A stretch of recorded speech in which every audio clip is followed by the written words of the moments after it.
અત્યારે ગુંદાની સિઝન ચાલુ થઈ ગઈ છે, તો અત્યારે ભરપૂર માત્રામાં ગુંદા મળતા હોય છે. તો આજે હું આપ સૌની માટે ભરેલા ગુંદાના શાકની રેસીપી લઈને આવી છું, બાફવાની કે તળવાની ઝંઝટ વગર. તો એકદમ ટેસ્ટી આપણે ભરેલા ગુંદાનું શાક બનાવીશું. આ શાક ખાવામાં ખૂબ જ ટેસ્ટી લાગે છે. અને હા, જો તમારે ગુંદા કેરીનું અથાણાની રેસીપી જોઈતી હોય તો એ મારી ચેનલ ઉપર મૂકેલી છે, એની લિંક તમને ડિસ્ક્રિપ્શન બોક્સમાં મળી જશે. તો ચાલો શાક બનાવવાની શરૂઆત કરી દઈએ. તો સૌથી પહેલાં ગુંદાને સરસ રીતે ધોઈને કોરા કરી લેવાના છે. તો એને આપણે બિયા કાઢી લઈશું. તો આ રીતે દસ્તાની મદદથી એને તોડી લઈશું અને ચમચીની મદદથી અંદરના ઠળિયા આપણે કાઢી લઈશું. તો આ રીતે ચમચીની મદદથી આસાનીથી આપણા બિયા નીકળી જશે. તો બધા જ ગુંદાને આ રીતે સરસ તૈયાર કરી લઈશું. હવે અહીંયા બધા ગુંદાને આ રીતે બિયા કાઢીને તૈયાર કરી લેવાના છે. ત્યારબાદ આપણે એનો મસાલો તૈયાર કરીશું. તો અહીંયા મેં 250 ગ્રામ ગુંદા લીધા છે, તો બધાના બિયા કાઢીને તૈયાર કરી લીધા છે. તો હવે આપણે મસાલો બનાવી લઈએ. તો સૌથી પહેલાં અહીંયા મેં 4 ચમચી ખારી સિંગનો ભૂકો લઈ લીધો છે. ત્યારબાદ 4 ચમચી બેસન લઈ લીધો છે. તમારે જો અહીંયા ગાંઠિયા કે ફાફડીનો પાવડર ઉમેરવો હોય તો એ પણ ઉમેરી શકો. 1 ચમચી ક્રશ કરેલું લસણ ઉમેરી દઈશું. અડધી ચમચી હળદર પાવડર, 1 ચમચી તીખું મરચું અને 1 ચમચી કાશ્મીરી મરચું ઉમેરી દઈશું. 2 ચમચી ધાણા જીરું પાવડર, સ્વાદ પ્રમાણે મીઠું ઉમેરી દઈશું. હવે વચ્ચે ખાડો કરીને આપણે તેલ ઉમેરીશું. જેટલા મસાલામાં જરૂર હોય એ પ્રમાણે તેલ ઉમેરીને આનો મસાલો તૈયાર કરી લઈશું. તો અત્યારે હું 1.5 પાવડું તેલ ઉમેરી દઈશ.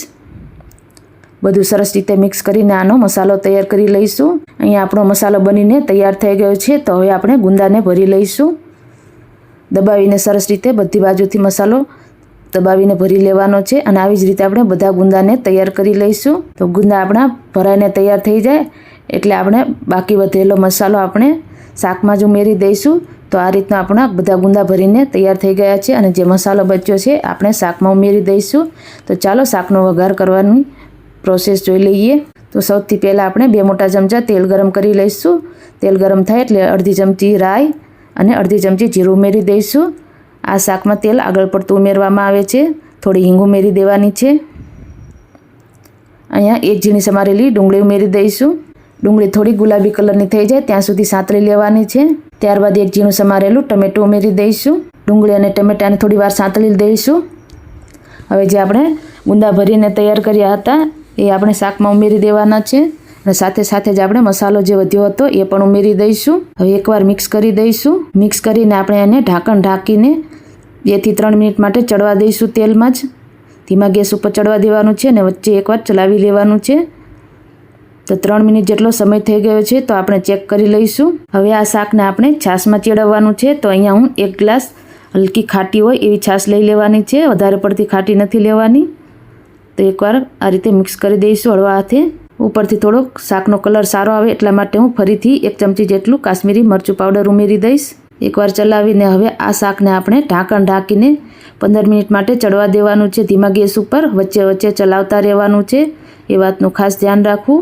તો ધીમા ગેસ ઉપર આપણે આને 15 મિનિટ માટે ચડવા દઈશું અને વચ્ચે વચ્ચે 1-2 વાર ચલાવી લેવાનું છે. તો અહીંયા 15 મિનિટ જેટલો સમય થઈ ગયો છે. તો આપણે શાકને ચેક કરી લઈશું.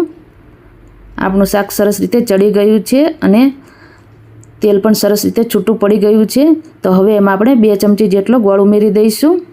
અહીંયા આપણે છાશનો ઉપયોગ કર્યો છે, એના ટેસ્ટને બેલેન્સ કરવા માટે ગોળનો ઉપયોગ કર્યો છે.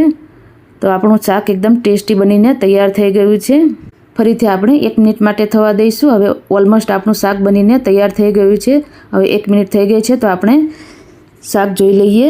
ઉપરથી અડધી ચમચી ધાણા જીરું પાવડર ઉમેરી દઈશું. તો એકદમ ટેસ્ટી આપણું ભરેલા ગુંદાનું શાક બનીને તૈયાર થઈ ગયું છે. તેલ પણ સરસ રીતે ગ્રેવીમાંથી છૂટું પડી ગયું છે. આ ગુંદાનું શાક ગ્રેવીવાળું ખૂબ જ મીઠું લાગે છે. તમે રોટલી કે બાજરીના રોટલા જોડે ખાશો તો ખાવાની મજા પડી જશે. તો હવે શાકને આપણે બંધ કરી દઈશું અને સર્વિંગ કરી લઈશું. તો એકદમ ટેસ્ટી આપણું ભરેલા ગુંદાનું શાક બનીને તૈયાર થઈ ગયું છે. તમને અમારા ભરેલા ગુંદાનો વિડીયો કેવો લાગ્યો એ કમેન્ટ બોક્સમાં જરૂરથી જણાવજો. અને પસંદ આવ્યો હોય તો તમારા ફ્રેન્ડ્સ અને ફેમિલીમાં શેર કરવાનું ભૂલતા નહીં. ફરી મળીશું આવા જ નવા વિડીયો સાથે. ત્યાં સુધી આવજો.